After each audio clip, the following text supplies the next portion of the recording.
2012년 68세의 나이로 세상을 떠난 고 강영우 박사님이었습니다. 제가 설교하면서 몇 번 언급했던 분이라 여러분이 잘 아실 겁니다.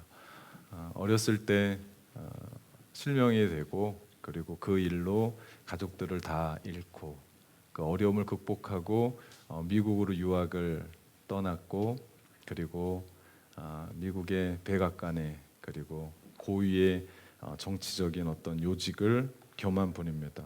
그분이 이런 말을 해요. 한 사람의 생애와 삶을 통하여 더불어 같이 살아가는 사람에게 줄 수 있는 최고의 선물은 무엇일까요? 저는 그것을 희망이라고 말하고 싶습니다. 왜냐하면 희망이 있는 곳에는 절망이 자리 잡지 못하고 있기 때문입니다. 우리가 이토록 절망하고 좌절하는 것은 절망이 크고 무겁기 때문이 아니라 희망을 찾지 못해서 그렇습니다. 희망이 있다면 신음소리를 낼 수 있습니다. 불평도 할 수 있습니다. 원망도 좌절도 할 수 있지만 희망이 없다면 아무것도 하지 못합니다. 살아있지만 죽은 것입니다. 라고 말합니다. 참 아이러니한 것은 두 눈을 뜨고 살아가는 우리는 그 희망을 잘 찾지도 보지도 못하는데 두 눈을 감고 살아가는 이분은 그 희망을 보고 찾고 노래하고 있다라는 사실입니다. 오늘 성경의 인물 요셉, 그는 하나님 안에서 꿈꾸는 인생을 살았습니다. 그리고 그 꿈을 통해서 그는 절망을 이겨냈고 고통을 이겨냈고 그리고 그는 그 인생에서 승리하는 인생이 되는 것을 봅니다. 그리고 거기서 끝나지 않아요. 그가 가지고 있었던 그 꿈은 결국 죽음 앞에서도 희망을 노래하게 되더라. 어떻게 그럴 수 있을까? 죽음 앞에서도 희망을 노래할 수 있는 그의 삶은 도대체 어떤 삶일까?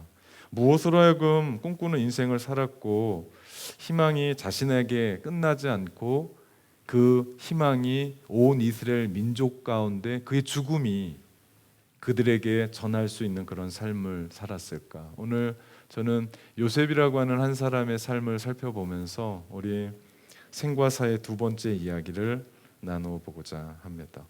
첫 번째 요셉은요, 하나님의 말씀을 믿었습니다.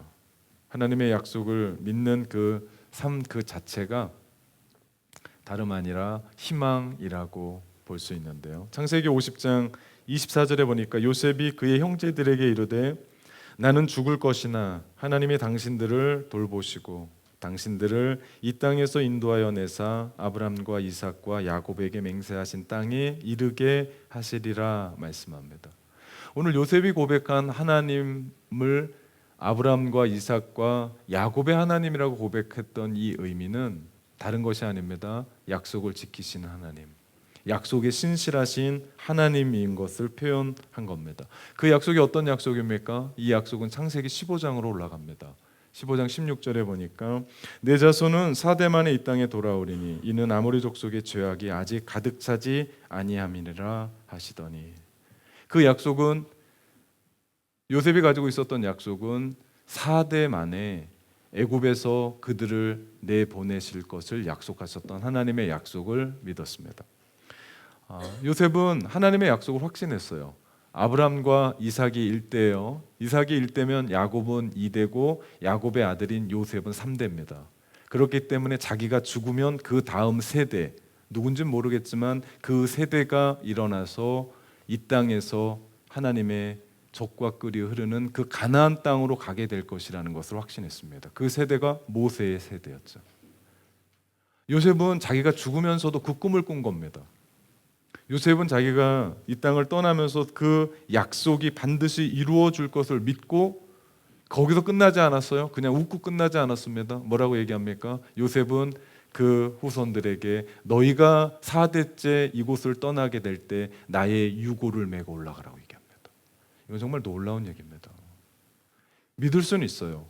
그리고 내가 그것을 확증할 수는 있습니다. 근데 그것을 믿고 내가 있을 곳은 이곳이 아니기 때문에 이곳에 장사되더라도 너희 여기 나갈 때 나의 유고를 메고 올라가라고 했었던 그 믿음.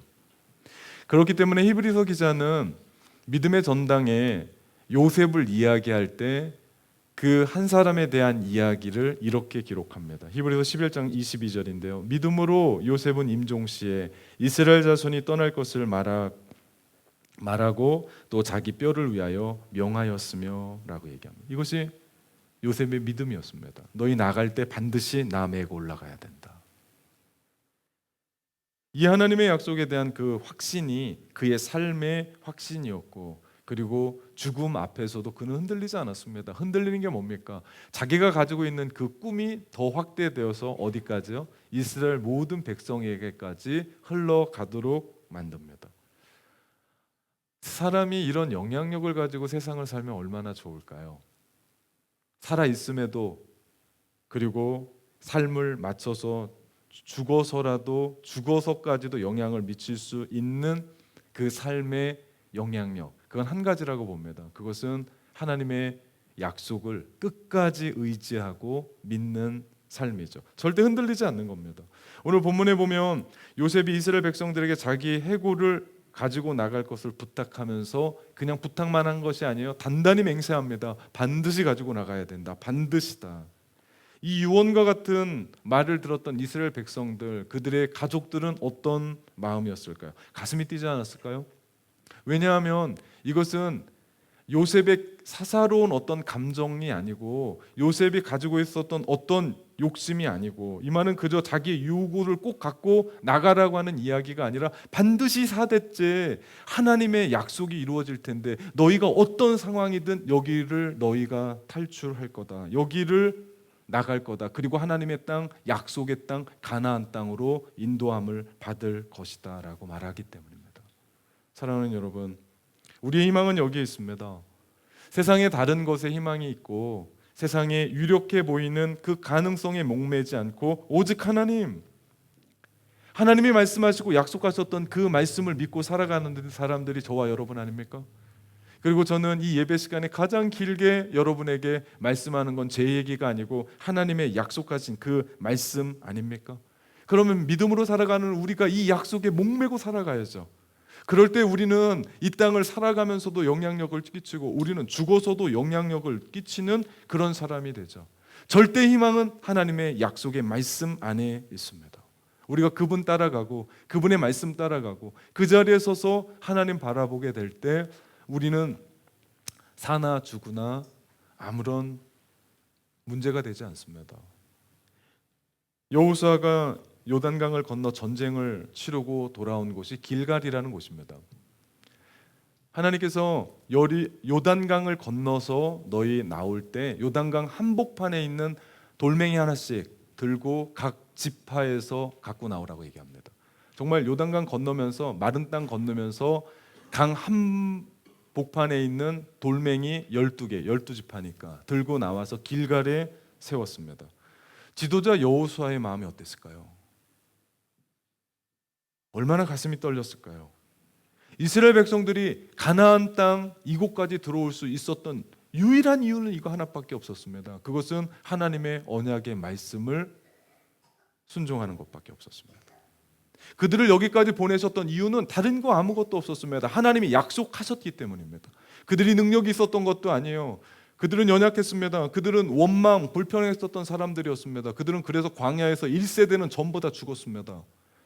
그리고 들쳐업고 나왔던 아이들, 그리고 2세대 아이들이 가나안 땅에 들어왔는데 그 1세대의 여호수아가 그 앞에서 어떤 마음이었을까요? 나는 약하고 나는 부족하고 이스라엘 백성들을 볼 때 이거는 광야를 건널 수도 없는 사람들이고 이들은 가나안 땅에 들어갈 수도 없는 사람들인데 여기까지 올 수 있었고 그리고 앞으로 치러야 될 가나안 정복 전쟁 앞에서 여호수아는 어떤 마음이 들었을까요? 하나님이 이 땅을 주시겠다라고 하는 그 약속 하나 붙잡고 그들이 전진하며 나갈 수 있었지 않겠습니까? 불가능해 보이는, 아니 가능성이 전혀 없는 그 자리에서 하나님의 언약을 붙잡고 그 약속의 말씀이 우리들을 여기까지 끌고 우리들을 이끌고 우리를 등 떠밀며 여기까지 오게 하셨던 그 하나님의 은혜를 보면서 길갈은 아무래도 울음바다가 되지 않았을까요? 우리에게 내일은 아무도 보장할 수 없는 날입니다. 감히 그 누군가가 내일을 얘기할 수 있겠습니까? 이 자리에 있는 분이 감히 누군가가 내일을 얘기할 수 있겠습니까? 아무도 없습니다. 내일을 보장해 줄 수 있는 건 아무것도 없습니다. 그러나 하나님은 우리의 내일뿐만 아니라 영원한 미래까지도 책임져 주시는 분인 줄 믿습니다. 그렇다면 그것에 대해서 아멘 한다면 우리는 또 영원하신 하나님의 약속의 말씀을 우리의 삶 가운데 신뢰하고 그분의 말씀을 지표로 삼고 우리의 삶의 모든 현장 속에서 그분이 말씀하시는 그 말씀에 아멘하고 나갈 때 이것이 우리의 삶의 희망인 줄 믿습니다. 환경과 여건이 만만치 않습니다. 우리는 연약하지만 들려오는 소식은 우리를 불안하게 하지만 그러나 우리에게는 이 모든 것을 능히 이길 수 있는 하나님의 약속의 말씀이 있기에 갈 수 없는 길을 갑니다. 할 수 없는 일도 합니다. 그 약속을 붙잡고 용기를 내어 다시 한번 일어섭니다. 하나님의 약속을 믿을 때 우리는 죽으면서도 희망을 선포할 수 있는 믿음의 사람들이 될 줄 믿습니다. 이것이요 생과 사의 인생에 하나님의 약속만 붙잡고 의지하며 살아가게 될 때 우리는 결국 희망을 노래할 수 있는 줄 믿습니다. 둘째, 요셉은 범사에 하나님을 인정했습니다. 하나님을 인정하는 삶, 이것이요 우리의 희망이죠. 여러분은 여러분의 삶 속에 얼마나 하나님을 인정하고 사십니까? 오늘 이 자리는 하나님을 인정하기 때문에 이 자리에 나와 있는 거라고 저는 믿습니다. 여러분의 삶의 한순간 한순간에 여러분은 얼마나 하나님을 인정합니까? 요셉은요 항상 하나님의 삶을 인정하고 그것을 드러냈었던 사람이죠. 본문 19절 중반에 보면 요셉은 이렇게 얘기해요. 하나님이 반드시 너희를 찾아오시리니. 너무 가슴 떨리는 얘기 아닙니까? 하나님이 반드시 그 사대가 돼서 너희를 찾아오시는데 요셉이 그랬습니다. 요셉은 고통스럽고 이해되지 않는 자신의 생애의 모든 그 일들을 재해석합니다. 형들에게 모함을 받고 형들에게 팔려서 애굽에 팔려가서 그 고생 17년 동안 내려가는 밑바닥의 인생을 살았음에도 불구하고 요셉은 하나님이라고 하는 그 자신의 삶, 그래서 요셉의 삶을 다른 말로 말하면 코람데오라고 얘기해요. 하나님 앞에 서 있는 그 삶. 그는 범사에 하나님을 인정합니다. 하나님이 우리를 찾아오시리니. 우리가 살아가는 생과 사 이 사이에 절망을 뚫고 눈물을 뚫고 아픔을 뚫고 찾아오시는 분이 계신데 그분이 하나님이시더라. 이것이 우리의 희망이죠. 요셉이 그거 붙잡고 살았습니다. 그렇기 때문에 요셉은 형들에게 팔려서 애굽에 내려가서 종살이 함에도 불구하고 보디발의 아내가 유력한 사람입니다. 보디발의 아내가 유혹했을 때, 노골적으로 유혹했을 때 세상 사람들이 보면 저류의 기회입니다. 그거 붙잡아야 돼요. 생명줄과 같은 거라고 사람들은 붙잡고 맙니다. 그런데 요셉은 어떡합니까? 하나님 앞에서 어떻게 내가 범죄를 정할 수 있겠습니까? 하나님, 그의 모든 인생은 하나님이었습니다. 박차고 나왔죠. 옷을 벗어놓고 나왔죠. 겉옷을 빼앗기고 나왔죠. 그 결과 그는 감옥에 들어가는 억울한 누명을 쓰죠. 그 감옥 안에서도 그는 바로의 비서실장과 같았던 떡 굽는 관원장과 술 맡은 관원장의 꿈을 해석해 주면서 그 일들이 그대로 이루어졌을 때 밑바닥 감옥입니다. 누가 내세울 것도 없습니다. 그는 뭐라고 얘기합니까? 그 꿈의 해석은 하나님께 있다라고 얘기합니다. 나한테 있다고 얘기하지 않습니다. 그 계기로 말미암아 애굽 땅의 바로가, 다시 말하면 그 당시에 이집트는 세계 최강이었고, 다시 말하면 세계의 대통령 앞에서 그의 꿈을 해석할 때 그가 뭐라고 얘기합니까? 하나님께서 대답하실 겁니다. 하나님이 그가 하신 일을 당신에게 보이실 겁니다. 그의 인생 가운데 하나님을 인정하고 그의 삶 가운데 하나님에 대한 이야기들은 한시도 떠날 데가 없었습니다. 놀라운 고백 아닙니까? 그의 고백은 여기서 멈추지 않습니다. 그 바로의 꿈을 해석함으로 말미암아 그가 국무총리로 섭니다. 그리고 나서 자신을 팔았던 형들이 모든 7년의 가뭄이 들어서 곡식사러 왔을 때 그는 하나님 앞에서 그 형들을 용서합니다. 왜요? 자신의 인생을 하나님이 이끄셨다는 걸 알고 여기까지 올라왔다는 것을 알고 하나님의 절대 주권을 인정한 거죠. 자기가 밑바닥에서 국무총리까지 올라온 것은 인정하는데 나를 여기까지 팔아서 이 생고생하게 했던 내 형들은 용서 못하고 죽였다면 그는 하나님의 절대 주권을 인정하지 못했던 사람일지도 모릅니다. 그러나 내가 여기까지 쓰게 된 것은 하나님께서 이끄셨고 하나님이 여기까지 있었고 나와 형들을 사용하셔서 여기까지 왔습니다. 형들이 불안했어요. 아버지 야곱이 죽을 때 그때 참고 있다가 요셉이 우리를 전부 다 죽이는 거 아니야? 라고 생각했을 때 요셉은 울면서 형들에게 얘기합니다. 형님들 두려워하지 마십시오. 내가 하나님을 대신하겠습니까? 내가 하나님을 대신하겠습니까? 얼마나 위대한 얘기입니까? 그 속에 죽이고 싶은 마음이 없지 않았을까? 17년간 밑바닥의 인생, 땅을 치는 인생, 그 인간 때문에 내가 그런 삶을 살았거든요. 국무총리 때문에 보상받아서 내 마음 가운데 모든 것이 다 됐습니까? 아니요. 요셉의 마음은 누구였습니까? 오직 하나님. 그의 인생을 살아보니까 하나님이 매 순간 매 일들을 나를 이끌어 오셨는데 그분이 내 인생의 절대 주권자였고 그분이 내 인생을 여기까지 인도하셨다라는 거죠. 결국 그는 형들을 용서하죠. 하나님의 절대 주권을 인정하고 선포했기 때문에 요셉은 죽어가면서도 자신의 유고를 갖고 나가라고 유언합니다. 참으로 근사한 죽음 아닙니까? 살아가면서도 죽어가면서도 하나님을 인정하며 살아갈 수 있는 그 인생. 이건 어떤 값진 그리고 근사한 유언 한마디 남기는 것이 아니라 내 삶 속에서 일거수일투족 나와 함께 갔었던 그 하나님을 인정했었던 그의 삶의 이야기라는 거죠. 사랑하는 여러분, 용서는요 과거를 과거로 보내는 방법입니다.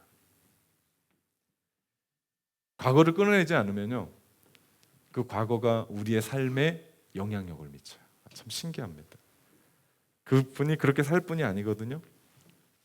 근데 그분이 그렇게 살아가는 것은 과거에 발목이 붙잡혀서 그렇게 살아가더라. 그러면요 그 사람은 현재도 못 살아요. 미래는 뭐 말할 것도 없고 없습니다. 왜? 과거에 목매어 살고 있기 때문에. 만약 요셉의 관심이 그 생각이 항상 과거였다면 어떤 일이 일어났겠습니까? 그는 국무총리에 서자마자 피해 복수를 시작했을 겁니다. 그 가족은 전부 다 피로 얼룩진 역사를 살았을 겁니다. 그러나 요셉은 하나님의 절대 주권을 의지했습니다. 나의 나된 것은 바울의 고백처럼 하나님의 은혜다.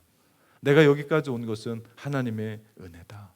그 형들 미워할 수밖에 없는, 아니 미워하지 않을 수밖에 없는 이유는 형들이 아니었으면 내가 애굽 땅에 올 수가 없었죠. 인정하는 거죠. 하나님이 하셨다는 것을 인정하는 것. 이해되지 않습니다. 우리의 삶의 모든 것이 이해됩니까? 많은 분들이 저한테 물어봐요. 왜 그런 일이 있을 수 있습니까? 저도 모릅니다. 왜 그렇게 그런 안타까운 일이 있을 수 있습니까? 저도 모릅니다. 이해되지 않고 풀려지지 않는 일들이 얼마나 많은지 모릅니다. 그럼에도 불구하고 우리는 하나님의 절대 주권, 하나님의 우리의 인생, 우리의 역사를 섭리하고 계시고 오늘도 이끌어 가시며 역사의 수레바퀴를 움직여 가시고 오늘도 우리의 삶을 이끌어 가신다라고 하는 그 믿음 안에서 우리의 인생이 보이기 시작하고 우리의 삶이 해석되기를 시작하고 풀려지지 않았었던 것들이 우리 가운데 공감되어지기 시작하고 이해되기 시작하더라. 모든 것이 하나님이 하셨다라는 고백이 우리 가운데 있을 때요 비로소 과거는 과거 사실이 돼요. 많은 분들이 과거를 가지고 오늘을 사는 사람들이 있어요. 안타깝습니다. 정말 안타까운 부분이에요.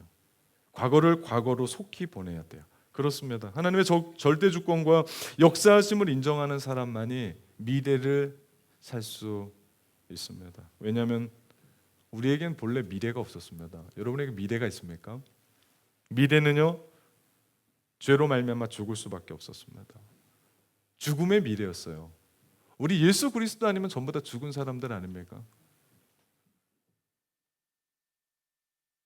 그런 사람들이 고작 미래라고 생각하는 것이 돈 조금 모으고 건강 조금 챙기고 높은 지위에 올라가려고 발버둥칩니다.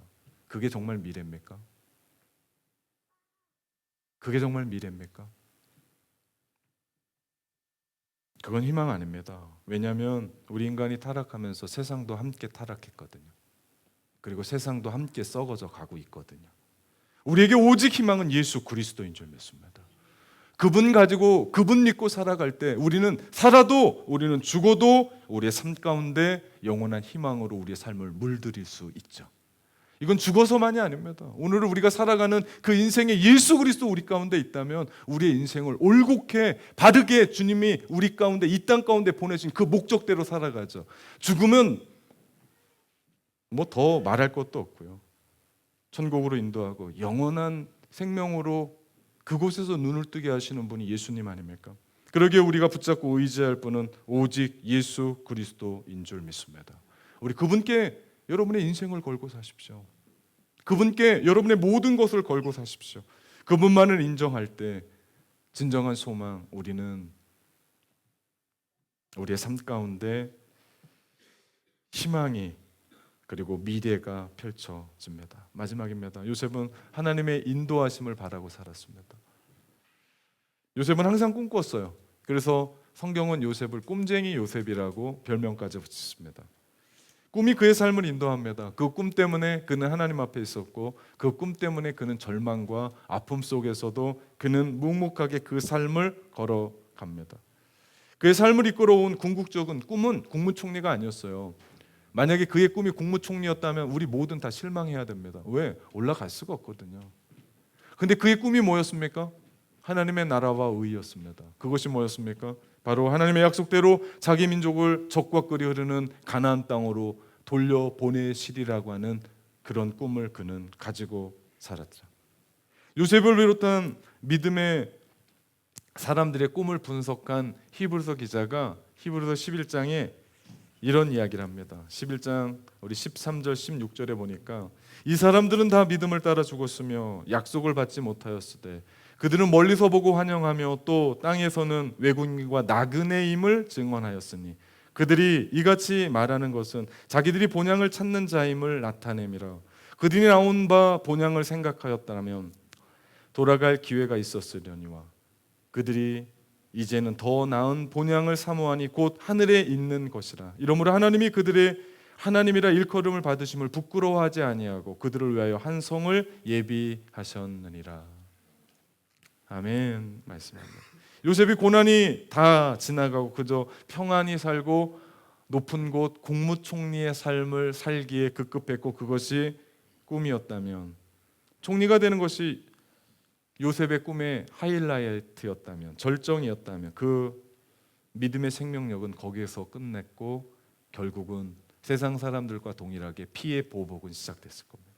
그러나 요셉은 관 속에 들어가면서도 그 관에 갇힐 수 없었던 꿈을 가지고 있었습니다. 그것은 4대 만에 너희가 이곳을 떠나서 하나님이 약속한 가나안 땅으로 가게 될 텐데 그때 너희 나 기억해서 이 유고를 메고 올라가라. 그의 꿈은 잠들 수가 없었습니다. 그의 꿈은 관으로 덮을 수가 없었습니다.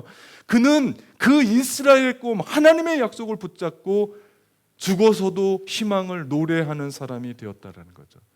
여러분, 이스라엘 백성들이 출애굽하면서 전부 다 짐 싸고 전부 다 애굽 사람들에게 폐물 빌려가지고 그 밤에 달려 나올 때 급한 때거든요. 급하게 떡을 먹고 급하게 신을 신고 지팡이를 들고 지금 탈출하는 그때에 지금 이스라엘 백성들이 뭐 하고 있는 겁니까?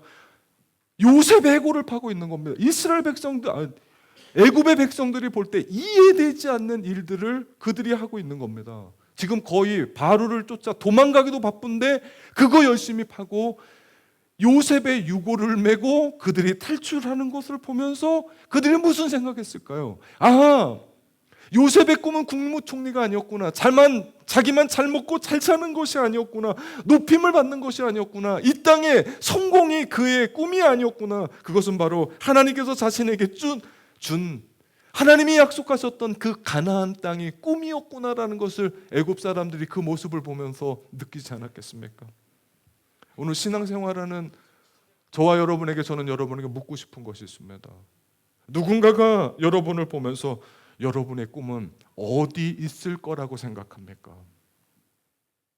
내 친구가 공부하는 여러분을 보고, 내 친구가 돈 버는 여러분을 보고, 내 친구가 열심히 사는 여러분을 보면서 믿지 않는 그 친구가 너의 꿈은 어디에 있느냐라고, 너랑 나랑 같다라고 이야기하면 이거 이상한 거 아닙니까?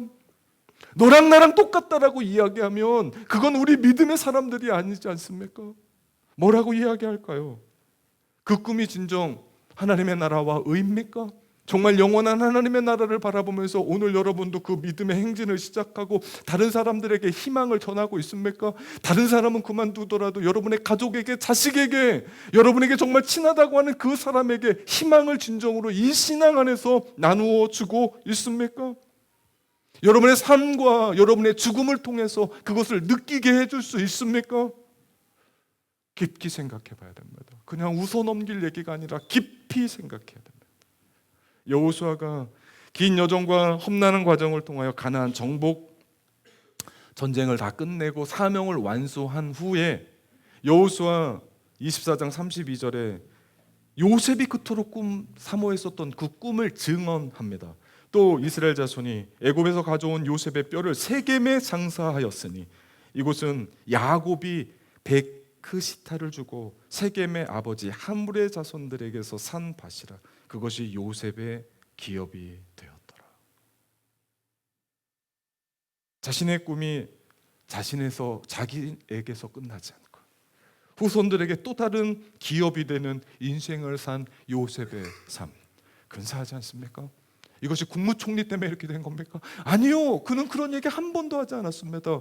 하나님의 말씀을 믿었고, 하나님을 인정했고, 하나님을 범사에 인정했으며 하나님을 의존하고 따라갔었던 그의 삶이 마지막까지도, 아니 그가 관의 뚜껑을 닫고 아무도 말할 수 없다라고 이야기했는데 그 영향력은 자자 손손에게, 이것이 요셉이 우리에게 주셨던 땅입니다. 이것이 하나님의 약속하셨고 요셉이 믿었고 그 말씀을 따라갔었던 그 한 사람이 주었던 땅입니다. 우리는 천국에 가서 우리의 주인인 하나님을 만나게 될 겁니다. 그때 우리는 당당하고 자랑스럽게 말할 수 있어야 됩니다. 하나님의 인도하심 속에 우리의 생과 사가 있다면 그 일은 가능하죠. 왜냐하면 그것이 희망으로 우리의 삶을 물들이기 때문입니다. 설교 서두에서 보았던 우리 강영우 박사님의 우리 유작이 된 내 눈에는 희망이 보였다라는 글을 읽고요, 제가 설교를 마무리하려고 합니다.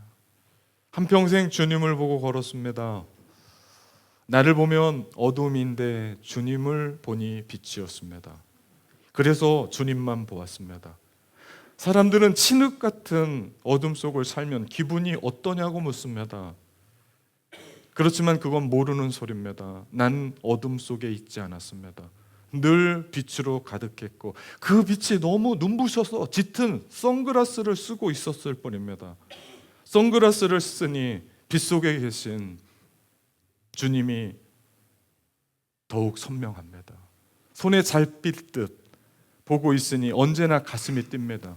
지난 한평생 그분과 함께 걸어온 지난 날들에 감사합니다. 또 그 길에서 만난 소중한 분들에게 고마움을 전합니다. 사랑하는 참된 가족 여러분, 우리의 생과 사의 공간, 그 공간을 희망으로, 하나님이 우리 가운데 주시는 그 희망으로 채워보지 않으시겠습니까?